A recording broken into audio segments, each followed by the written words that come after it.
Pemirsa, Anda kembali bersama kami dalam NTV Prime Dialogue. Saya Doni The Kaiser.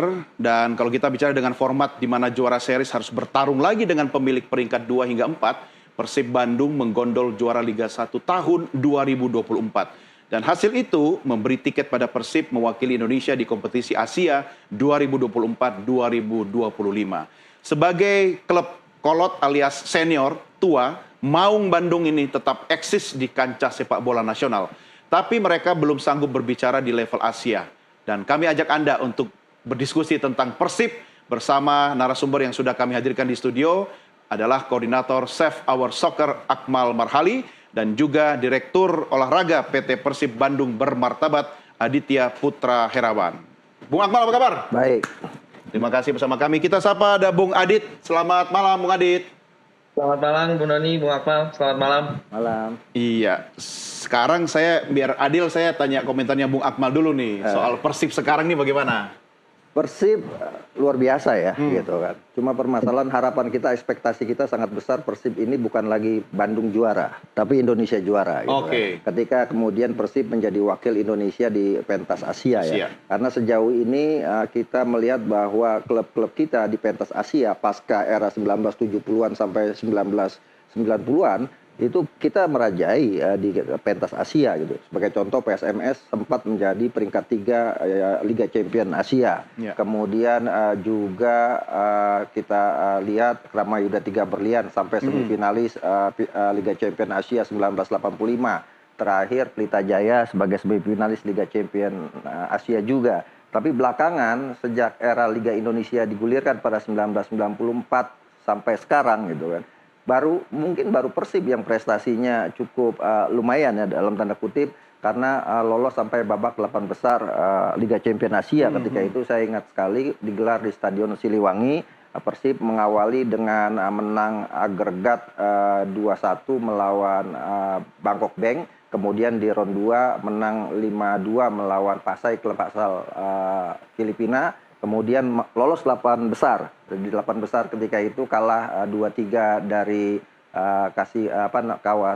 Kashima Antlers. Kemudian kalah juga dari Ilhwa Chunhwa 2-5. Ilhwa Chunhwa dulu diperkuat oleh Sintayong. Bahkan Sintayong cetak gol ketika itu. Terakhir kalah dari Thai Farmer Bank 1-2. Persib sampai 8 besar yang kemudian diikuti oleh PSM pada musim berikutnya. PSM juga lolos 8 besar. Setelah itu prestasi klub-klub kita nyaris hanya jadi penggembira di pentas Asia. Sehingga akhirnya kita tidak punya tiket atau slot untuk tampil di sekarang namanya AFC Champion League Elite gitu. Nah harapan besar kita sekarang ada di Persib sebenarnya untuk kemudian menjaga nama besar Indonesia sebagai kompetisi yang menjadi idola banyak pemain-pemain luar negeri. Tapi sayangnya prestasi Persib di level Asia ini Persib sepertinya lagi demam panggung gitu kan untuk kembali tampil karena terakhir Persib itu tampil saya ingat sekali di 2015 setelah juara kemudian main di kualifikasi Liga Champion tapi kalah 0-4 dari Hanoi TNT kemudian tampil di AFC di Piala AFC lolos sampai babak 16 besar tapi kemudian kalah dari Kice 0-2. Tapi sekarang sebenarnya Persib masih ada peluang sih 25% cuma untuk bisa lolos babak 16 besar AFC Champions League. Cuma kan Persib yang sekarang ini kan seperti Anda katakan tadi Bung Akmal bahwa Persib ini Bandung tapi rasa nasional. Betul. Ya kan? Jadi dia sebenarnya levelnya nasional sudah bisa membawa atas nama Indonesia ke kancah internasional. Cuma yang Asia tadi masih demam panggung kata Anda kan? Iya, menurut saya sekarang Persib ini demam panggung karena praktis sudah lebih dari kalau dari 2015 ke sini ya sekitar 10 tahun tidak main lagi di pentas Asia sehingga agak sedikit grogi itu padahal lawan-lawan yang dihadapi adalah lawan-lawan yang menurut saya punya potensi Persib kalahkan gitu termasuk Pot FC ketika kemudian Pot FC lawan Pot FC di laga pertama itu harapan besar kita ternyata di ujung-ujung kalah 1-0 Zhejiang juga kalah 0-1 dan kemarin ketika sudah hampir menang akhirnya ditansir ya oleh Lyon City Sailors dan ini membuat harapan publik akhirnya kita harap-harap cemas gitu. Jangan sampai Persib kemudian tersisi di itu tugas Champions League 2 gitu. Itu tugasnya Bung Adit ya, Kang Adit yang untuk menjawab semua ya keraguannya Bung Akmal. Gimana Bung Adit Anda merespon soal ini? Iya, nggak bisa disalahin juga ya kalau ngelihat hasil 3 pertandingan kemarin. Tapi yang pasti kami menikmati perjalanan kami di Asia lah gitu. Betul kami sudah hampir 10 tahun absen. Kalau ngelihat dari komposisi pemain bisa dilihat hanya 2 atau 3 pemain yang punya pengalaman di Asia gitu ya. Jadi kami memang menikmati perjalanan ini, mengambil begitu banyak pelajaran, dan tetap sih kami yakin masih ada peluang nih kita lolos sebetulnya. Hitung-hitungan sih kita masih bisa lolos lah. Dan kita masih optimis lah, insya Allah kita bisa lolos lah. Iya, menikmati jangan kelamaan, Bung. Karena katanya Bung Akmal 10 tahun lebih ya. Iya. Itu Iya. ya itu perlu mungkin lebih ngegas lagi atau mungkin bahan bakarnya diakselerasi atau apa. Ada strategi khusus nggak sih Bung Adit untuk kemudian mengakselerasi biar teman-teman ini bisa kemudian bahan bakarnya cepat panas lagi atau mungkin ada aktivitas khusus yang dilakukan oleh klub? Ya sebenarnya kalau bicara hasil 3 pertandingan terakhir ya, kalau saya bisa bilang di Cina sama kemarin di Bandung kami bermain cukup bagus sebetulnya. Cuman kan memang ada faktor-faktor kecil dan teknis yang ya namanya sepak bola lah ya. Kadang main bagus juga ada hal lain yang menentukan lah gitu. Dan kami belajar lah di klub bahwa kita membedakan antara di nasional sama di Asia gitu ya. Kesalahan kecil di Asia itu dihukumnya gol gitu. Mungkin kalau di Indonesia kesalahan kecil masih mungkin tidak dihukum dari gol gitu ya. Tapi di Asia tuh hal kecil itu penting banget lah. Jadi kita belajar banyak. Nah, gimana caranya untuk kita memaksimalkan laga-laga sisa? Yang pertama, mungkin juga disadari bahwa 3 match awal tuh kita nggak full tim ya. David da Silva nggak main gitu kan ya. Beberapa pemain juga ada yang cedera gitu. Nah, kami berusaha semaksimal mungkin. Pertama, mematangkan strategi dengan ketidakhadiran beberapa pemain kunci. Ya. Di sisi lain, kami juga memaksimalkan supaya pemain-pemain kunci ini bisa segera sehat lah. Dan bisa merumput bersama dengan tim lah. Kapan full timnya nih turun? Mudah-mudahan nanti di Singapura kita full tim lah.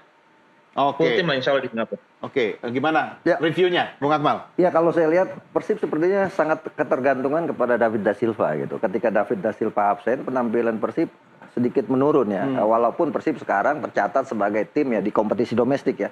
Satu-satunya tim yang belum terkalahkan di Liga 1 hanya Persib gitu kan. 4 kali menang, 4 kali imbang dengan nilai 16 poin. Ya. Kemudian kalau di pentas Asia, Persib saat ini ranking 63 Asia. Ya kan ranking yang cukup bagus untuk klub-klub di Indonesia saya pikir. Cuma memang permasalahannya nasib Persib ini akan sangat ditentukan ketika nanti tandang ke markas Lyon City Sailors.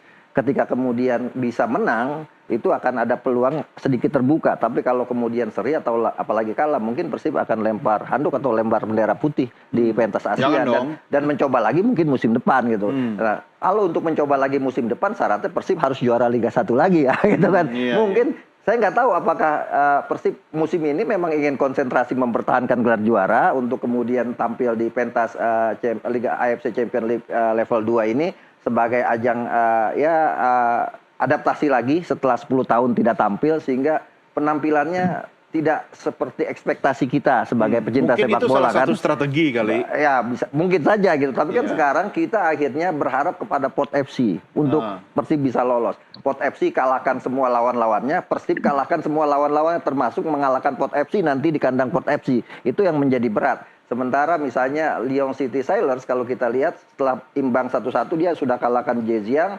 Kemudian dia masih akan main lagi besok tanggal 30 Oktober di kandangnya Port ketika kemarin akhirnya ditunda karena banjir dan nanti tanggal 8 kalau tidak salah akan melawan tanggal 9 akan berhadapan dengan Persib. Cuma memang permasalahan ada satu hal yang saya kritik dari Liga 1 Indonesia. Jadwal antara jeda kompetisi agenda tim nasional dengan jadwal kompetisi sangat mepet dan Persib salah satunya tim yang saya katakan dirugikan. Seperti kemarin misalnya 2 kali Persib itu ketika jeda pertama FIFA Matchday ketika kita melawan Arab Saudi dan Australia 2 hari setelah pertandingan Persib harus bermain bahkan 1 hari gitu kan sehingga Dimas Derajat dipaksakan untuk main. Nah kemarin juga seperti itu baru pulang dari Cina 2 hari kemudian sudah main. Artinya mungkin kritik saya buat LIB ketika kemudian ada wakil Indonesia atau pemain-pemain dari klub yang dipanggil tim nasional mungkin jadwalnya bisa diubah sehingga waktu persiapan tidak mepet termasuk juga kondisi pemain juga bisa pulih dengan baik. Bukan berarti misalnya memindahkan pertandingan ini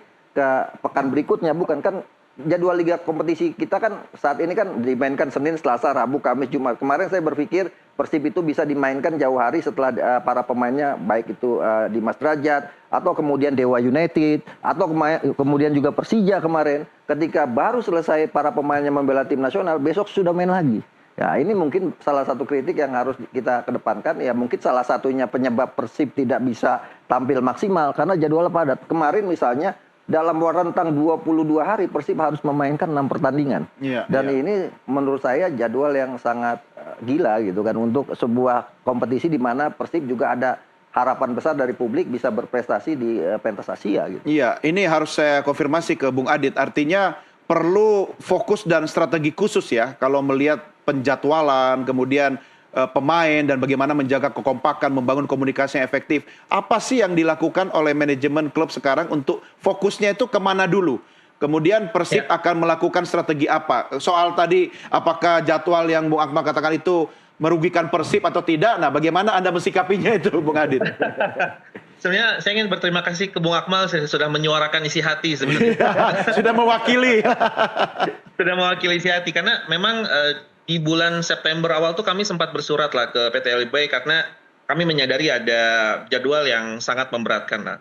Di luar dari keberpihakan terhadap Persib mewakili Indonesia, tapi kami juga percaya ada aspek kemanusiaan, kesehatan dari si pemain yang harus kita lindungi gitu kan. Tapi ya seperti yang kita tahu memang jadwal sudah diatur sedemikian rupa dan memang dalam 22 hari terakhir itu di September kita main 6 match lah. Bahkan saya ingat kita terakhir main dari Madura langsung ke Tangerang, cuma istirahat semalam, besoknya langsung terbang lagi ke Cina, istirahat semalam, besoknya udah main lagi, pulang lagi dan segala macam. Dan benar tuh saya ingat yang Dimas Derajat itu besoknya setelah pertandingan saya jemput untuk dibawa ke Makassar.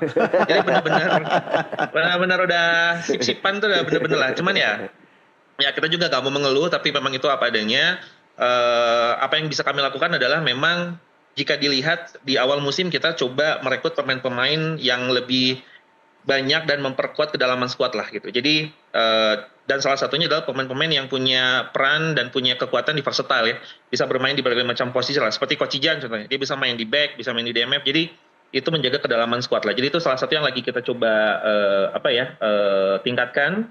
Sekali juga kita mulai melihat ke tim akademi kita yang lebih muda gitu ya. Yang mungkin ada potensi juga bisa menambah kedalaman, kita sudah mulai lihat lah gitu. Jadi beberapa pemain di EPA kami yang sudah latihan di tim senior yang bisa juga kita kasih jam menit bermain lah dan menambah kedalaman squad juga sebenarnya. Iya, menjaga performa dan vitalitas pemain itu sama pentingnya juga dengan menjaga kekompakan dan komunikasi loh, Bung Adit.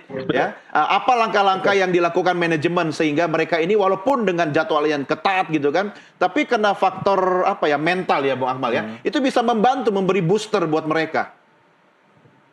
Kita selalu menyamakan visi dan tujuan lah bahwa kita di Asia itu nggak ingin menjadi numpang lewat lah gitu ya. Kita pengen juga di Asia kita juga berprestasi jauh lah. Dan kita selalu menyamakan visi, kita suka duduk bersama. Di latihan juga saya sering datang ke tempat latihan untuk sekedar bercanda gurau gitu, bercengkerama dengan pemain biar mereka juga rileks gitu. Dan kami pun dari manajemen lebih sering berkomunikasi agar pemain itu bisa lebih sering bercerita lah keluhan-keluhan mereka, ketegangan-ketegangan mereka gitu. Karena kami percaya ketika mereka lebih relax, enjoy, mereka akan jauh lebih nyaman lah di lapangan gitu. Itu yang sedang kami coba perbaiki dan lakukan terus lah. Iya, itu penting itu Bung Akmal ya. Enjoy, relax. Kenapa? Tekanan kan besar termasuk ekspektasi masyarakat publik sekarang kan.